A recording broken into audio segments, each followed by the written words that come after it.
Welcome to Crimes Beyond Borders, where we'll bring you the most thrilling true crime stories every single day. If you're fascinated by mystery, intrigue, and the darker side of human nature, you're in the right place.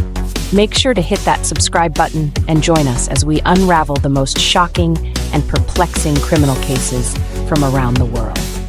The story is about to begin after this intro.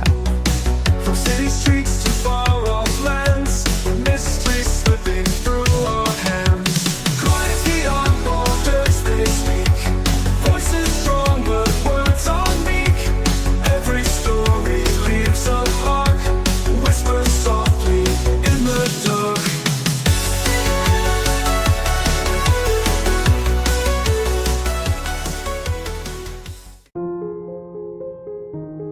Our stories at first are made for ourselves, to comfort us, to help us sleep, and to learn.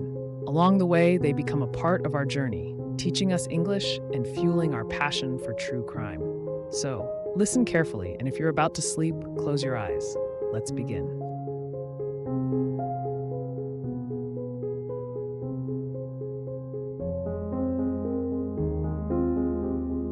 The Abyss Within. The city pulsed with a life that thrived in the dark, a relentless thrum that seemed to echo down the narrow, graffiti-streaked alleys and beneath the cracked facades of old buildings. It was a place of forgotten corners and hidden stories, a realm where secrets could live and breathe. For Caleb, it was the perfect hunting ground, a labyrinth of anonymity where he could slip unnoticed between the shadows. Caleb had always been an observer. His job as a night security guard at a sprawling, dilapidated art museum gave him ample opportunity to watch the world move through a veil of dim lights and silence. Most saw him as the quiet man by the entrance, half obscured by the glow of the security monitors, eyes fixed on something beyond the screens. To Caleb, life had always been a series of moments between the beats of existence, a game of restraint, where each breath was calculated and every glance held meaning. But beneath the composed exterior, there was a storm. He craved control, the ability to shape reality to his will, to command the fleeting moments where chaos threatened to seep in. This need had followed him like a shadow since childhood, growing stronger, sharpening with each passing year. Now, it found its outlet in his obsession with Emily. The mark of obsession. Emily was an artist, a rising star in the local scene. Caleb first noticed her at an exhibition opening, where she stood surrounded by admirers, the light catching the subtle gleam of paint still clinging to her fingers. She spoke with a confidence that seemed out of place among the murmurs and polite laughter of the crowd. There was something raw about her, a vitality that drew him in like a moth to flame. Her art was a reflection of her, bold, chaotic, yet meticulously balanced. Caleb felt an immediate connection to the colors she chose, the way she layered violence and serenity on the same canvas. He lingered near her works, absorbing the electric hum that radiated from them, and in those moments, he could feel the tight coil inside him ease. But it wasn't enough to observe from a distance. He needed to understand her, to pull apart the layers and see what lay beneath. He began following her, learning her patterns. Emily had a rhythm to her days, a life that pulsed to its own beat. Morning walks to the bakery 2 blocks from her loft, afternoons spent in her studio, and nights that ended at a dimly lit bar where the regulars greeted her like an old friend. Caleb watched from the edges, unnoticed, his presence dissolving into the fabric of the city. Each day, he memorized new details, the way she tapped her brush against her wrist when lost in thought, the way she laughed, low and genuine, with her friends. He chronicled it all in a leather-bound notebook that sat on his nightstand, its pages filled with sketches and fragmented notes. The blueprint of control. Planning was an art form in itself. Caleb's apartment, stark and meticulously clean, became the headquarters of his project. The walls were lined with maps and photographs pinned with surgical precision. The centerpiece was a grainy photo of Emily standing at her easel, half turned to the side, caught mid-laugh. Around her, Caleb had scrawled questions and observations, turning his fascination into a labyrinthine blueprint that mapped out her life.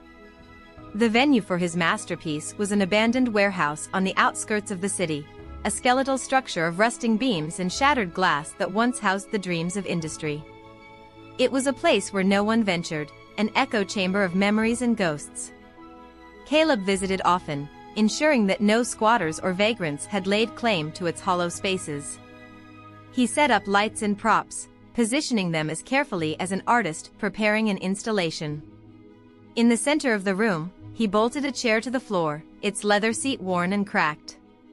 This was to be the stage of their meeting, a space where reality would bend under his command. He rehearsed the scene in his mind, pacing the distance from the chair to the perimeter, feeling the adrenaline coil tighter with each pass. The night of reckoning.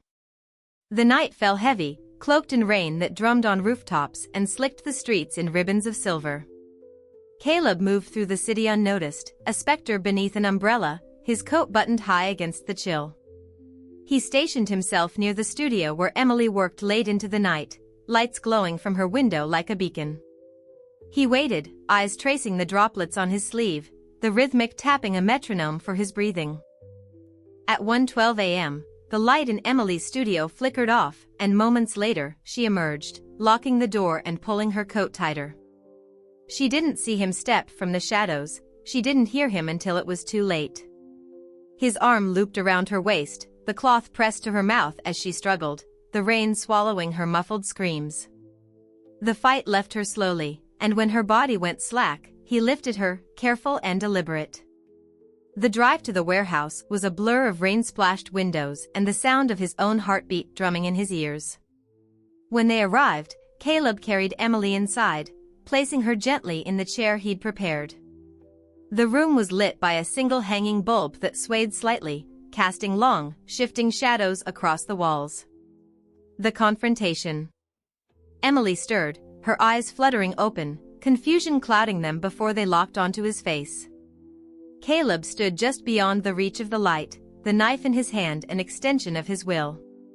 He studied her, cataloging the emotions that flickered across her face: fear, anger, confusion. But beneath it all, he saw recognition.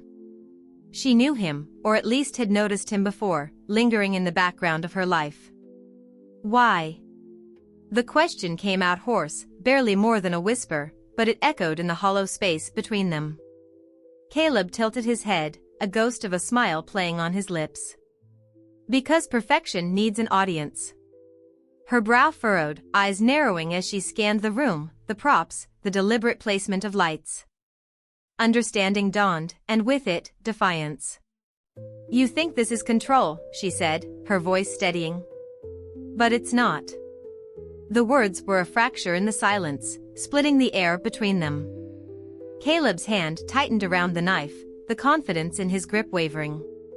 He took a step closer, the space between them shrinking until he could see the pulse in her neck, could feel the heat radiating from her skin. The silence roared, a deafening noise that filled his mind and drowned out every thought but one: this was not going as planned.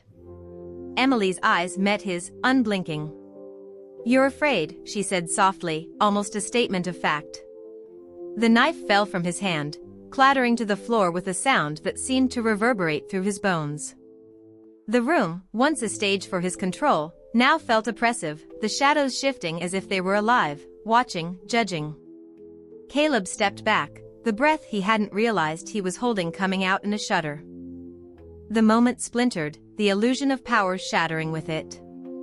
He turned and fled, the sound of his footsteps pounding in his ears as he pushed through the door and into the rain-soaked night. The cold stung his face, mixing with the sweat and tears that he didn't bother to wipe away. He ran until the city blurred around him, until the only thing left was the echo of Emily's words in his mind, reverberating like a drumbeat: "You're afraid." The descent. Caleb stumbled into his apartment, slamming the door shut behind him and sliding to the floor, his back against the wall. The silence was deafening, pressing against his ears, suffocating him. He looked at the corkboard across the room, the photographs and notes that had once been a testament to his control now mocking him, their paper faces blank and accusing. Emily was found hours later, bound but unharmed. She spoke little of the man who had taken her, only mentioning the rain, the lights, the trembling hand that had dropped the knife. The news swirled with speculation and fear, tales of a man who haunted the edges of the city and vanished like mist. But no one knew it was Caleb, the quiet security guard who nodded at students during his shift, who cataloged art and drank black coffee under the flickering glow of security monitors. The days that followed were a blur of police sirens, whispered conversations, and the slow return to routine. But Caleb knew that normalcy was a mask he could never wear again. The compulsion that had driven him, the hunger for control, was now tainted by the truth Emily had seen, the fear he couldn't deny. He spent his nights walking the city, moving through the streets he once navigated with the confidence of a predator. Now, each shadow felt like it held eyes, watching him, knowing his secret. The silence he had once ruled now mocked him with every breath, reminding him that the perfection he sought was an illusion shattered by a single, defiant gaze. And as the city roared on, oblivious to the man drifting through its veins, Caleb knew he would never escape the labyrinth he had created within himself, a maze of fear and echoes that led nowhere but deeper into the abyss.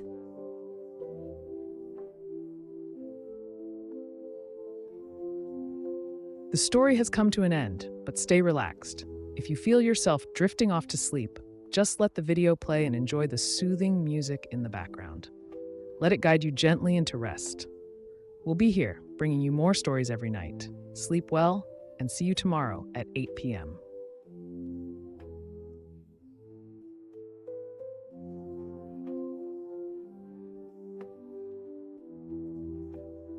It whispers, cities asleep, mystery in the air, it seeps. Flickering lamps dimly glow, secrets hidden where few will go. In the half-light truth begins to show, unseen forces pull and tow. Windows shut, curtains drawn tight, lonely figures melt in the night. Echoes fade out of sight, moonlight bathes the world in fright. Ticking clocks, relentless sound, time slips when danger's around. In the shadows, lost and found, haunting silence so profound. Flickering lamps dimly glow, secrets hidden where few will go. In the half-light truth begins to show, unseen forces pull and tow. Windows shut, curtains drawn tight, lonely figures melt in the night. Echoes fade out of sight, moonlight bathes the world in fright. Ticking cloisters on crumbling walls,